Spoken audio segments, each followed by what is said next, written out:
Hey guys, Brown here, and it's about that time of the week again. Trying out a new angle this week, seeing if it makes it a lot easier to see cards or not. Tell me if you see a difference. Real quick before we start, we have yet another new member of the team this week. The guy I was talking about last week, we actually got him in, which brings up to 4 members now. Yay, we're looking more official. So yeah, welcome to Melez64. Here's his username. Should be on the site right now. Anyways, this isn't talk about Team Global. This is Deck of the Week, so let's get to Deck of the Week.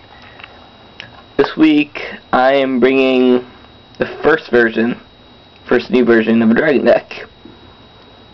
I'm saying we call it Hopeful Dragon, just because it's not completely ready, and you better be hopeful that I get a bad hand. Oh well. Anyways, let's get started. Of course, for any Dragon deck, we start off with 3 Red Eyes Metal Darkness Dragons, who, among being an awesome card, is awesome just for being Red Eyes.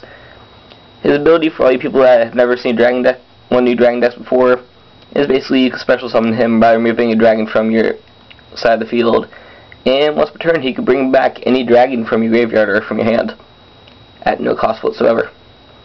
So yeah, awesomeness.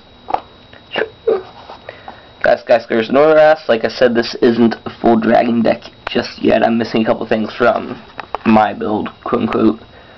But he's a good tech in there. If you have him in your graveyard, you can use him to blow up the field by copying his effect with a card that I'll show you a little later. So yeah. 2 Dark Horses in here. My build uses 3 originally, but until then I'm just using Trihorn Dragon as my 3rd Dark Horse. This is a level 8 Dark Monster Dragon, that's basically what he's in here for. His ability, which does help a little bit in this build, is that I can basically bring back a level 4 Dark Monster when my opponent plays a spell. That's kind of useful. 3000 beats deck. Classic Blue Eyes. Genesis Dragon! He's basically a nice little dragon that lets me swap out my hand for my graveyard for dragons, which is great. Like, I've lost one of my Darkest Dragons to grave. That's not Darkest Dragon.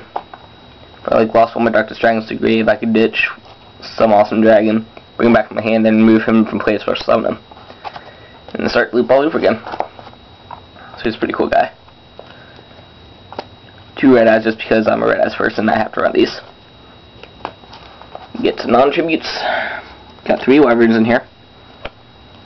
Their effects basically, if they're in the grave and I haven't summoned that turn, I could bring back any card with Red Eyes in its name, which is good for Red Eyes or Red Eyes Without Darkness to recycle them. Decoy Dragon. If my opponent attacks him, I could bring back a level 7 or high dragon for him to find dead. Like, oh crap, I attack him. Hi. Boom. And then pain happens. It's funny. It's a cool thing. Mirage Dragon's in here for now. Basically, while this is out, my opponent can activate traps during the battle phase.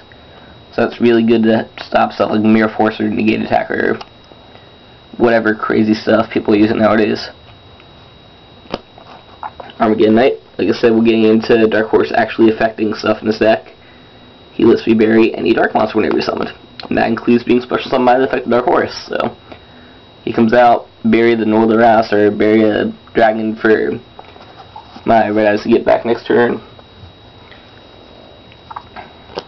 2 Phantom Chaos in here. Use them not only if I run out of Darkest Dragons, but I could use it to cycle the effect of Northras, which actually makes me useful in this deck. And we got Necrogardener. Attack Negation. More stuff for Mr. Armageddon Knight to bury. And finally Necroface, because you will be removing a little bit of stuff from play for stuff like the Red Eyes Dragons, and you'll be moving a Necrogardener. There's a couple cards I removed from play in here, so he's pretty cool, and he's, yet again, a level 4 Dark Monster target for Dark Horse. Non-spell trap stuff. Lots of draw power in this deck. I'm preferring the advanced draws in here over trade-ins actually, because I only have enough to actually merit 1 trade-in with 4 level 8 monsters, but just with the amount of stuff that of synergy of how fast he gets up to cycle out the Darkness Dragons. Advanced Drums would really help out. And then, of course, we got Lower Darkness for all Dark Monsters and trade in for Bearing Norloras or one of the Dark Horses or something like that. Giant Tornado as always. Got my classic Destruction like Heavy Storm for spell traps. Lightning Vortex, great to discard a monster because there's a lot of synergy from graveyard to deck in here. MST gets Fast Starlight. Different Dimension, Reincarnation. This works really well with my original idea with it. Unfortunately, I do not have a Gold Sark anymore, so I can't cheat with it. But basically, when something gets removed from play, I just use this, discard a card, and put stuff, and acts basically like Call of the Haunted. Which the original combo was that I made was Gold Sark, pop that out, then I just discard Dark Horus to special summon him, and use the effect to special summon the Dark Horus. That's automatically 50-100 attack on the field. Yeah, still a good card though. Especially, like I said, this does remove quite a bit for stuff like the Darkness Dragons. Fool's Burial, you can set up one of my Red Eyes, Wyverns, or set up Dark Horus or something.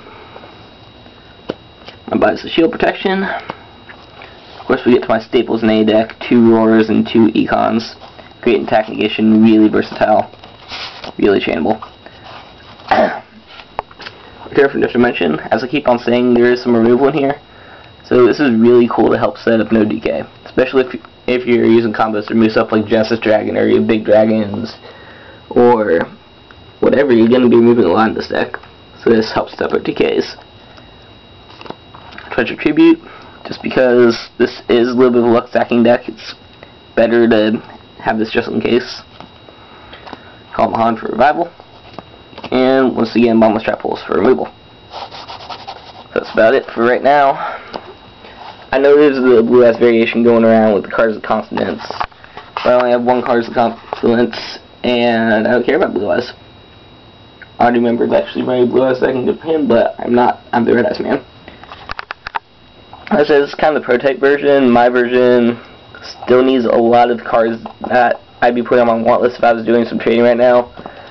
But right now, this is version 1 of the Hopeless Dragon deck. Hopeful Dragon, like I said. Here we should be posting up something interesting pretty soon. I don't know what else is going to be going on, but yeah. I'm talking about Red Eyes this week, which is awesome because Red Eyes is the best card ever. I wanted this video by showing you Red Eyes. Look at them. It's all Red Eyesy. Peace out, YouTube.